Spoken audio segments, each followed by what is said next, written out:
Good morning. Today is May 30th, 2021, and our sermon title is Memorial Day.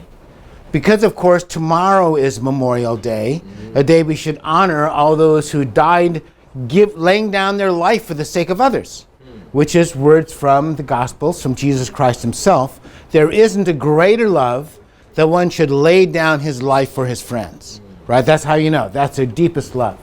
And, of course, my name is Walter Frank, pastor of Family Church of San Diego, and we're a subsidiary of Family Federation for World Peace and Unification.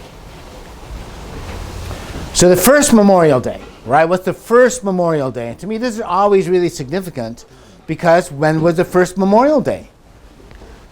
Harriet Tubman. I read her, a couple of writings about her and her autobiography. And here's what she says. Harriet Tubman, eyewitness testimony. At 13 years old, she said, she had heard the shrieks and cries of women who were flogged in the Negro quarter. She had listened and groaned out in prayer, "O Lord, have mercy." She had already seen two older sisters taken away as part of a chain gang.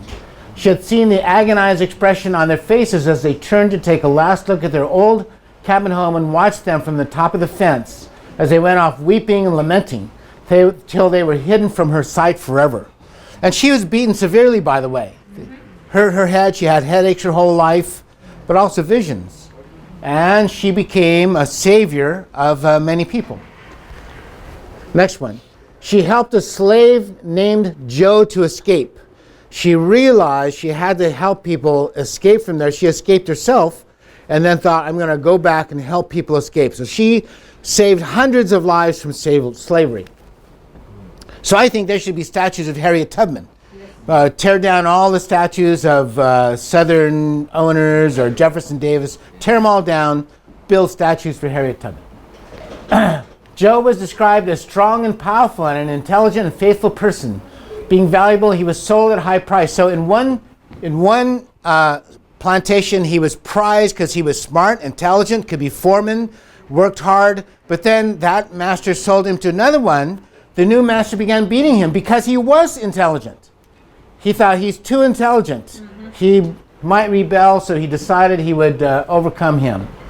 New master began beating him to show him he must obey at all times the orders of his master, right? And there's a picture. So he escaped to Canada the next day at the guidance of Harriet Tubman. So she would come and find people, and then she would take them to Canada because the British had already outlawed slavery. So what's the first Memorial Day? Remember, African Americans had been through this experience after Emancipation Proclamation, after the end of the Civil War. Then African American people who had been slaves are now rejoicing, right? This was the first Memorial Day. African Americans invented Memorial Day in Charleston, South Carolina. What you have there is black Americans recently freed from slavery. Right? If they had experienced the things as Harriet Tubman described, would they be happy they were freed from that evil existence? Obviously. Announcing to the world with their flowers, their feet, and their songs what the war had been about. What they basically were creating was the Independence Day of a second American Revolution. The first widely publicized observance of a Memorial Day type observance after the Civil War was in Charleston, South Carolina, May 1st, 1865. During the war, Union soldiers who were prisoners of war had been held at the Charleston race course. At least 257 Union prisoners died there and were hastily buried in unmarked graves. Together with teachers and missionaries, black residents of Charleston organized a May Day ceremony in 1865, which was covered by the New York Tribune and other national newspapers. Right? Didn't the New York Tribune become the News World? Does anybody remember that? I remember it. So here's the Charleston Daily News, and it talks about this. This was May 2nd, 1865, right? And this is a photograph of African Americans celebrating the soldiers, memorializing the soldiers who died in the Civil War and allowed them to be free. So, divine principle received as a revelation by Reverend Dr. Moon states that Cain did not operate alone, nor was this a simple murder. We believe Satan influenced Cain to attack and murder his brother Abel. So we believe there's a powerful force of history, that there's a Cain side which follows Satan's hatred of humanity and constantly and almost irresistibly strikes innocent people and tries to enslave them, murder them, kill them, torture them, and that the only thing that will stop that is the Abel-like side defending what's right. So we say in Cain and Abel, the result was a violent murder of Abel. Satan works both internally as a spiritual being, however, and Satan works through human agents on earth to physically attack those persons who try to love and obey God. Innocent people, for the most part, right? So slavery, we say slavery is an act of Satan to hurt God's children by influencing humans to do evil, right?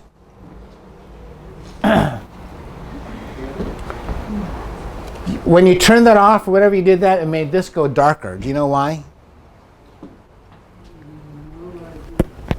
Anyhow, on the other hand, God influences humans to do good and to liberate others from Satan's grip. And we say that there's a kind of spiritual or progressive growth or maturity to humanity. Slavery has existed from the beginning of time. The very first nation, called Egypt, enslaved other people.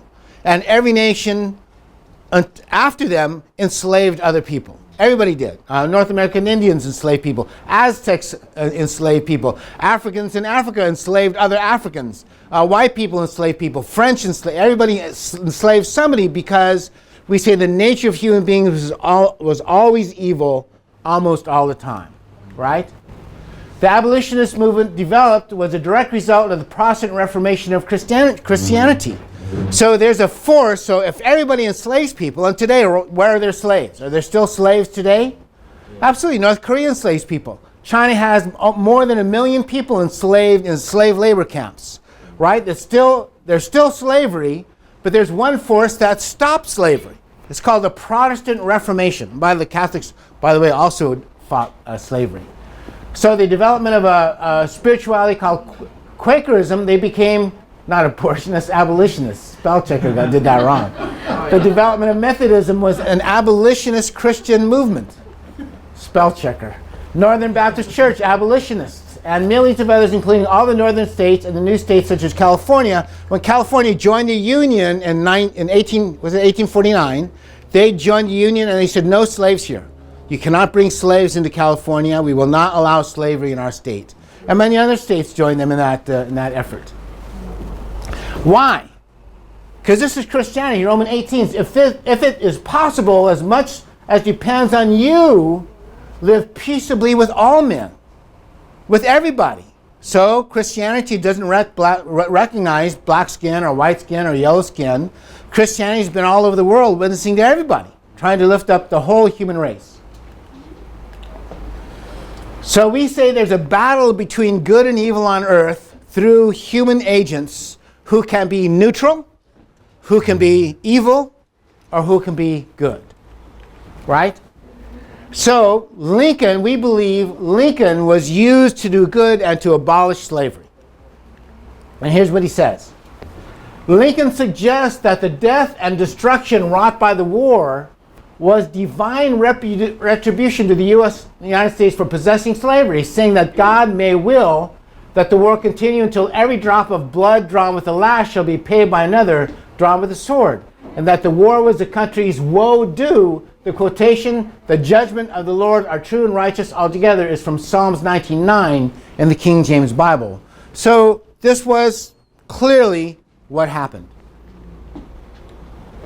South Carolina led the way when it's Charleston, what started the Civil War. When Lincoln ran for the presidency as a Republican, his goal was to get the states, like California, now that California was now a new state with a huge population, the representatives would vote to get rid of slavery in the United States. So when Lincoln wins, people think, that's the handwriting on the wall. Slavery is going to be voted out of the Union. So, let's see. South Carolina led the way when a Charleston Convention held just before Christmas in 1860 declared that the Union heretofore existing between the state of South Carolina and the other states of North America is dissolved. That's because these are the dates, right? Lincoln is made president in November of 1959. November 1959. In December, 18, yeah. But in December, Christmas, 1860, Charleston secedes from the Union because they know what's going to happen. He's going to win. They have more representatives in the House of Representatives and in the Senate than the slave states do. The delegation made clear that the election of Abraham Lincoln in the fall of 1860 as President of the United States, whose opinions and purposes are hostile to slavery, was the final straw. In the South Carolinian mind, the coming of Republican political control signaled, in the words of the convention, that a war would be waged against slavery and it shall cease throughout the United States. So then they go on to attack USA, war results. Approximately 620,000 soldiers died from combat, accident, starvation, and disease during the Civil War. This number comes from an 1889 study of the war performed by William F. Fox and Thomas Leonard Livermore. Both men fought for the Union. The result? Passed by Congress on January 31st, 1865 and ratified on December 6, 1865, the 13th Amendment abolished slavery in the United States. Right? Some people say, well, the Civil War wasn't to abolish slavery. But then why did they abolish slavery? Why? Because the war was to abolish slavery, by the way. The war wasn't instituted to abolish slavery, but the war was instituted to keep slavery. And so the response of so the Cain strikes Abel, South strikes first, North responds and ends up ending slavery. Right? So that's how this Memorial Day began, by African American people celebrating, thank you, Union soldiers for being killed, dying, starving, murdered by the South and saving us. So we say, so this African American people understand this is sacred ground because why? Because of this. Greater love has no one than this than to lay down one's life for one's friends, and that's what makes it sacred. And that's what makes Memorial Day a sacred day of memory. We remember those who laid down their lives for the sake of others, right? It was the first day, but it was not the last Memorial Day, because unfortunately, we explained that the war between good and evil goes on even after that. So we live in a time of reasonable peace and freedom today due to the victory of World War I over the satanic powers that be. Satan's fierce struggle, so World War I represents Satan's fierce struggle for external dominion of the earth against Christian democracies. The 2,000-year prep for LSA is finished. So after 2,000 years after Jesus is almost finished, then Satan decides we better take over the world before the LSA gets here, Lord of the Second Advent gets here. So we say Cain strikes Abel on a worldwide level, Kaiser Wilhelm's Second Reich, Austria-Hungary, the Ottoman Empire represent Adam and Eve, Archangel, and Cain on the Cain side, right? USA, France, and England represent Adam, Eve, and Archangel on the Abel side, and it's an indemnity condition. It's an indemnity condition to restore restoration of the three blessings on a worldwide level, that is wrestling with the Archangel, right? Before Jacob could win the blessing, he has to wrestle with the Archangel. So in a sense, that's what we're doing. We realize that the reality is Satan is the ruler of this world. And so if the Abel side wants to make Christianity the dominant religion, or Jesus love the dominant attitude, then they have to wrestle him. Satan isn't going to give up easily. So result of that victory is endemic conditions accomplished. Christian democracies defend themselves with the help of the USA. Evil is defeated on the formation stage level, and the growth stage level, unfortunately, is still coming. So these are the countries. External causes: Kaiser Wilhelm's Germany, Austria-Hungary, the Ottoman Empire's desire to conquer England and France to gain the colonial territories of India, South America, and China. So the map of the world, if you see this little dot, this little country here, that's England. The colonies of England are Canada, India, parts of China, all these countries in Africa. If the Ottoman Empire and the Germans and Austrians defeat England and France, now here's France, all these are French colonies, right? There's all French dominions. If they win this war, then they win all this territory. They take that away from England and France, right? Which would mean that now the Ottoman Empire has almost all this territory. and the Germans have almost all that territory. Could America then succeed against that kind of world power? Nobody could. So the only hope is to defeat them here, which they do, right? So if in World War I the USA had not fought to save Western Europe, then the entire Asian world and Africa would have become slaves to Kaiser Wilhelm and the Ottoman Muslim Empire. They were still slaves in the Ottoman Empire, by the way. Result, evil plans foiled by US Marine Corps at Belleau Wood. However, unfortunately, Satan's not finished.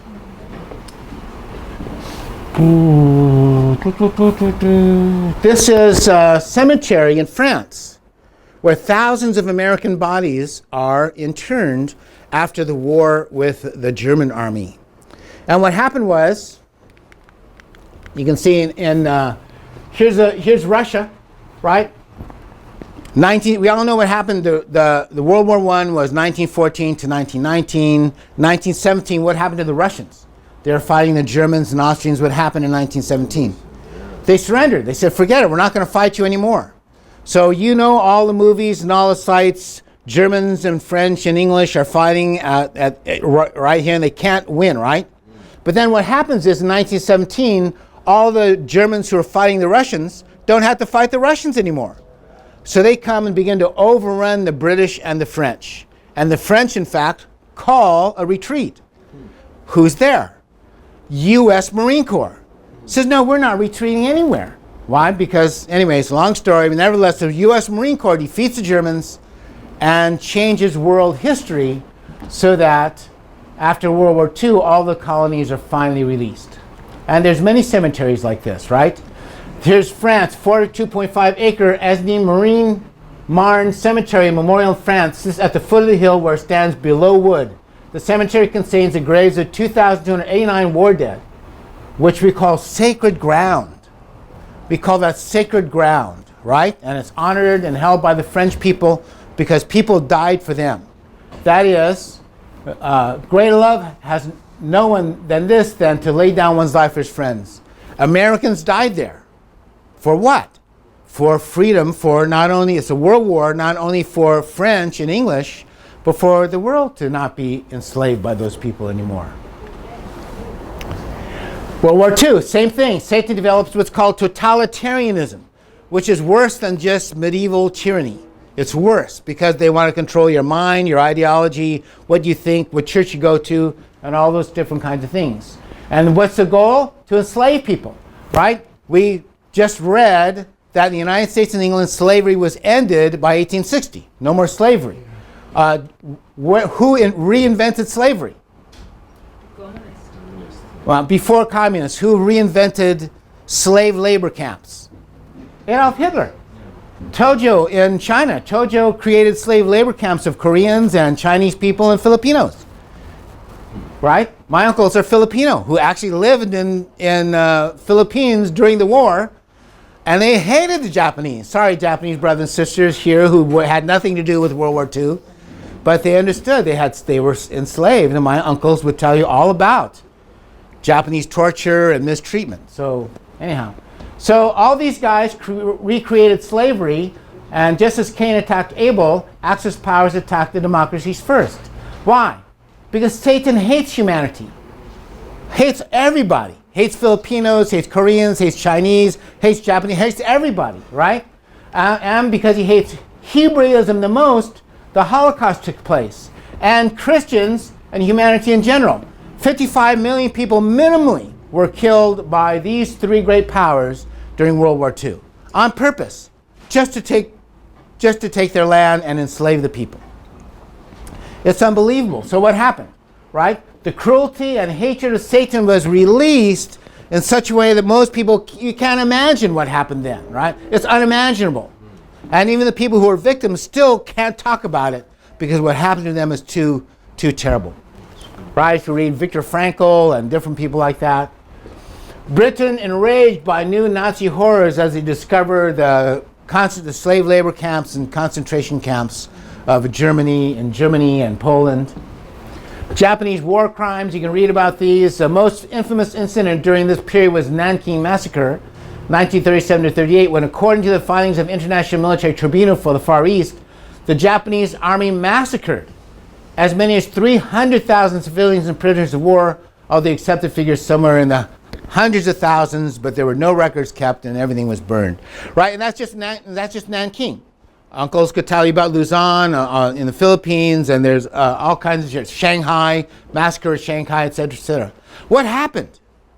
Right? Japanese people aren't like that. All the Japanese people we know, we love them, right? Are kind, hardworking. What happened? We say it's kind of evil spirit. How do you pronounce the word, John? Zeitgeist? Zeitgeist. The zeitgeist of the era kind of takes over, and a spirit of cruelty and brutality comes that isn't normal. This isn't normal Japanese people, right? We love them. They taught us, they take care of us, they support God, they love people, they love others. Few people are more sacrificial than Japanese people in their loyalty and filial piety. Nevertheless, a kind of evil spirit took over at this time, and thank God is gone now. And this is really important. We should understand that spirit is gone now.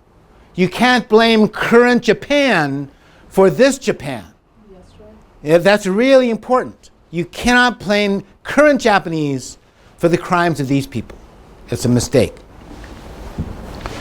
Okay, this is from the Divine Principle book itself, page 300 and 522, 523. Father talks about what he experienced by the Japanese in his hometown.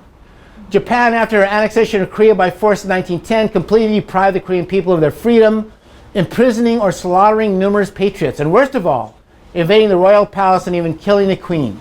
During the Korean independence movement on the 1st of March 1919, Japanese killed countless good citizens of Korea, including some of Father's own relatives.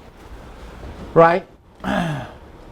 Moreover, at the time of the Great Kanto earthquake of Japan in 1923, the Japanese people, by fabricating groundless rumors, massacred innumerable innocent Koreans living in Tokyo. Meanwhile, countless Koreans who cannot bear the Japanese tyranny had to immigrate into the vast Manchurian wilderness in search of freedom, leaving the fertile soil of their homeland and in the hands of the Japanese. There they struggled for liberation in the fatherland, undergoing unspeakable hardships and privations. Japanese soldiers searching village by village for patriotic Koreans detained sometimes whole villages, including the aged and young, in one building and massacred them by setting the building on fire. Japan, see, it's kind of evil spirit that takes over if you have give and take with that evil spirit. Koreans who died either at the time of Samuel Independence Day or in the wilderness of Manchuria were mostly Christians. Further, towards the end of the imperial government, Japanese forced Korean Christians to worship at Shinto shrines and imprisoned or slaughtered countless Christians who objected to it. Besides, the oppressive policy of Japanese imperialism toward Korean Christianity shortly before August 15th liberation was atrocious. And this is a long story. They killed countless Christians. Where? Do you remember we read about the Pyongyang Pentecost, that Pyongyang was the Jerusalem of the East? Where did the Japanese kill all the Christians? In Pyongyang. Wrecking the Christian movement that could have accepted True Father. Could have accepted, but already the groundwork by Satan is there to destroy and kill those Christians who may have supported True Father. Right? Clearly. That's what happened.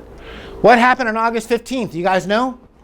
You guys know, right? Everybody knows. August 15th, 1945. Japanese government on the battleship Missouri in Tokyo Harbor.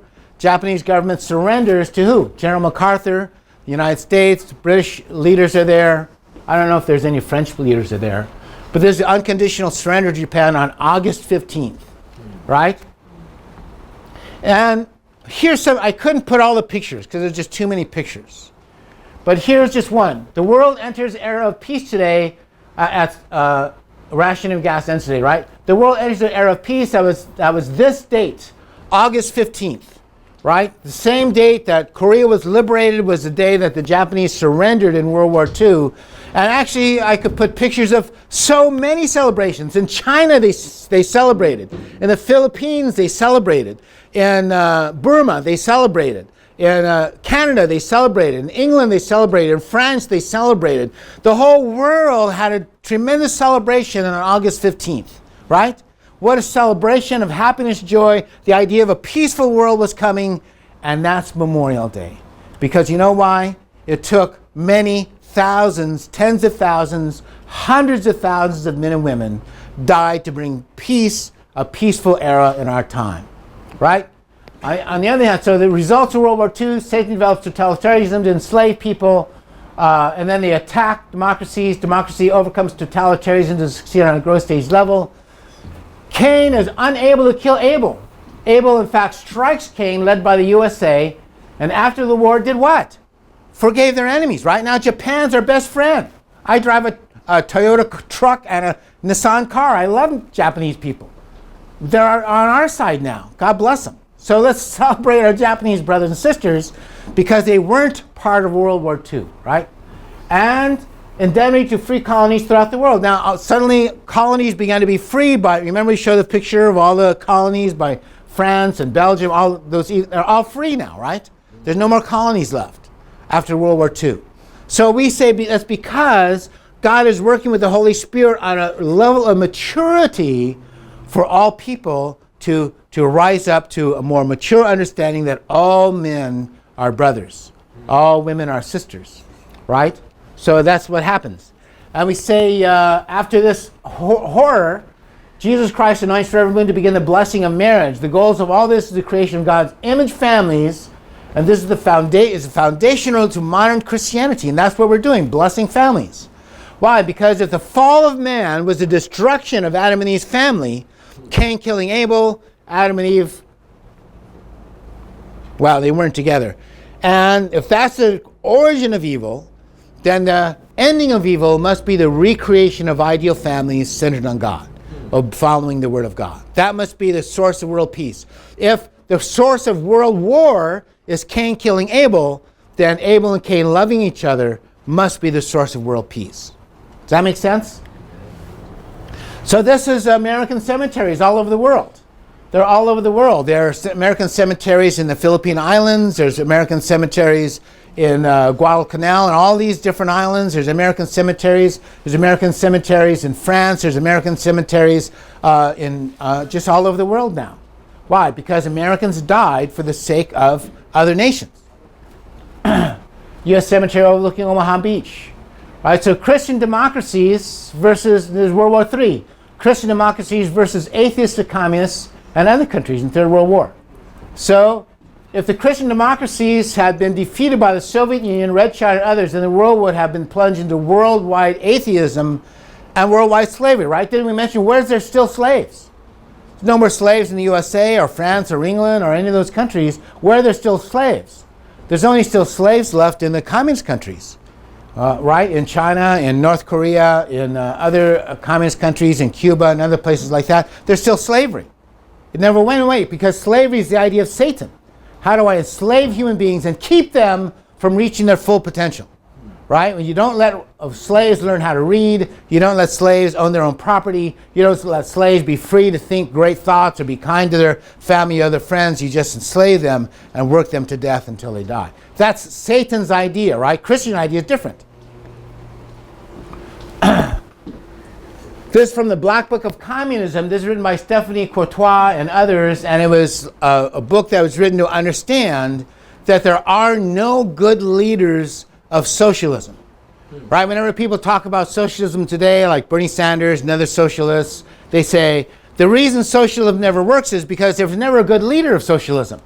For example, they say, let's see, in the People's Republic of China, that Mao Zedong was a terrible leader of socialism. He killed 60 to 100 million of his own people through starvation, torture, murder. He was the wrong leader of socialism in China. And in the Soviet Union, it was Lenin and Stalin and Khrushchev. They were terrible leaders of socialism in Russia, so they killed 30 million. Pol Pot in Cambodia was a miserable leader of socialism because he killed 2 million people, or 50% of his population. And in Cuba, the Castro brothers are terrible leaders of socialism because he killed millions of their own people on an island, right? In Ethiopia, they're wrong leaders. In Afghanistan, the wrong leaders. Eastern Bloc nation, Ceausescu, and had 1 million people in prison. He was clearly the wrong. There are no good leaders of socialism anywhere. In Venezuela today, they're starving and being murdered by Maduro.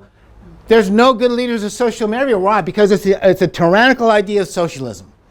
It's a tyrannical idea that we control everything. We control what you read, what you eat, what you do with your lives, what church you go to or what church you don't go to. It's a tyrannical idea.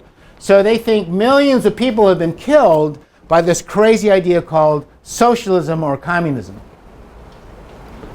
So, Korean War began on June 25th. This is the first hot war between communists, where there's actually shooting between communists and democracies. Korean War began June 25th, 1950, when some 75,000 soldiers from the North Korean People's Army poured across the 38th parallel, the boundary between the Soviet-backed Democratic People's Republic of Korea to the north and the pro-Western Republic of Korea to the south. This invasion was the first military action of the Cold War, first actual violent war, right? However, on September 15th, 1950, so it began on June 25th, 1950. On September 15, 1950, so just a few months later, United Nations and American forces under General Douglas MacArthur rescued the beleaguered South. That September is the Incheon landing, if you remember that from the movie. UN forces reached the gates of Hungnam prison. Knowing the UN forces were near, the communist prison authorities began to execute prisoners. The prison camp was liberated by United Nations forces just hours before Reverend Moon's scheduled execution. So who's grateful for the U.S. Military? Mr. and Mrs. Moon, right? Because they are saved. They're slave labor camps. Hungnam was what? A slave labor extermination camp where prisoners were deliberately worked to death. Few lasted more than 6 months, yet in that horrific concentration camp, Reverend Moon survived for nearly 3 years. Although he did not speak a word of the divine principle, many of his fellow prisoners looked to him for spiritual strength and became disciples, actually, right? You can read about it. There's first-hand witnesses, Wonpil Kim, Mrs. Ock, and others. So this is what Father says in his autobiography about America. In April 1948, Reverend Moon was arrested a second time and sentenced to 5 years of hard labor in Hungnam. He is among the first of the Christian ministers sent to the Soviet-style North Korean gulag. He says, the night before my scheduled execution, the bombs fell like rain in the monsoon season. It was October 13, 1950, and the U.S. forces, having succeeded in the Incheon landing, had come to the peninsula to take Pyongyang and were now pressing against Hungnam. The U.S. military attacked Hungnam with full force that night with B-29 bombers in the lead. The bombing was so intense that it seemed all of Hungnam had been turned into a sea of fire. The high walls around the prison began to fall and the guards ran for their lives. Finally, the gate of the prison that had kept us in that place opened. Around 2 o'clock in the morning on the next day, I walked calmly out of Hungnam prison with dignity. Right? This is a picture from the CIA. It was released just a couple years ago, and this is actually B-29s bombing Hungnam. And so it really happened. There's the Hungnam chemical complex, which remained undamaged throughout World War II, but demolished by B-29 bombers with the Far East Air Force. So it's absolutely true. And Father escaped, right? This is the U.S. memorial for Korean dead in Washington, D.C. And this is in I think this is in Ohio, by the way, right? This is for the Americans who from Ohio who died in Korea, right? In Ohio, there's this memorial to our soldiers who died in Korea. Who did they know individually they were saving true parents or saving South Korea Christians? Maybe not, but they gave their lives patriotically for that mission. It says, in honor of those men and women from Columbia County who served and in memory of those who died defending a country they never knew and a people they never met, right? Koreans, called the Hermit Kingdom. Whoever heard of Korea? Anyhow, this is the memorial, and you can see these are the faces of many people who died and are still in Korea. Their bodies are still there, etched into the memorial, right? It's engraved on granite blocks near the water pool east of Monument there. United States originally said 54,000 men died, revised to 36,574. And the United Nations, 1 million members of the United Nations forces died in Korea during the Korean War, captured 92,900, and missing still are 8,177 who never came back from Korea. Nobody ever knew what happened to them. So it's a disaster for American young men, but a miracle for true parents in South Korea, right? And this is another memorial. Freedom's Not Free, listing this Cumberland County veterans killed in action during the Korea War. So somehow, Americans go all over the world getting killed for the sake of others or dying for the sake of others, right? Jesus said that's the greatest affectation of love that you can manage, and that is to lay down your life for someone else. The cemetery in Korea, by the way. So we say no one has been more grateful to the U.S. Armed Forces than Reverend Mrs. Moon. In Mother's autobiography, she escaped North Korea into the safety of who? Americans, right? Mother's minister, Hyo Ho-bin, was killed by the communists in North Korea, and Mother and her mother's mother decided they needed to escape to the South after Hyo Ho-bin was killed, right? So they escaped, and where did they go? To the U.S. American forces side, where they received safety, love, and kindness. Remember in 2012, Father sent the Little Angels Korean folk dance group all around the world to thank the U.S. Armed Forces for their part in saving himself, so Korea and the world from communist tyranny. This was San Diego, right? Here's John Kenny. This was at Camp Pendleton. Reverend Colonel Park did a commemoration because the Marines in Camp Pendleton have their own memorial for the Korean War, because many Marines from Camp Pendleton died in Korea and their bodies are still there. So they have their own memorial, right? And here's Colonel Park, Pastor Frank, Reverend June, and Mrs. Park. And this is the Chosen River Reservoir Memorial. We feel we chosen to be eternal band of brothers. And I agree it's eternal, right? Those Marines who gave their lives for the sake of, really, even though they didn't know it, true parents and all of South Korea Christians. Can God forget those people? Can God forget those young men who were killed mercilessly? Or forget all the people who lived during these wars to liberate America and create a kind of peaceful world, or at least a reasonably peaceful world that we live in now? No, Father can't forget those people. God can't forget them ever. Jesus can't let them go. This was San Diego, if you remember. Here's Sadell, Robert, all our brothers and sisters, a few others here. And then all throughout the world, True Father sent little angels to sing to these people, sing to these veterans of the Korean War. And they all came, right? These are Canadian guys. So God bless them, and thank the efforts of men and women who were willing to even sacrifice their lives for the sake of freedom for the rest of everybody else. Right? Greater love has no one than this, than to lay down one's life for his friends. And the American military has been doing that for well over 100 years. Tyranny still exists, unfortunately. Atheism, materialism, Darwinism, and socialism, the four horsemen of the apocalypse, still exist. Satan may have surrendered to True Father, but they certainly haven't surrendered to the rest of mankind. And it's up to us to maintain that. We don't have to join the army or anything, but we have to maintain the Word of God and our understanding of divine principle.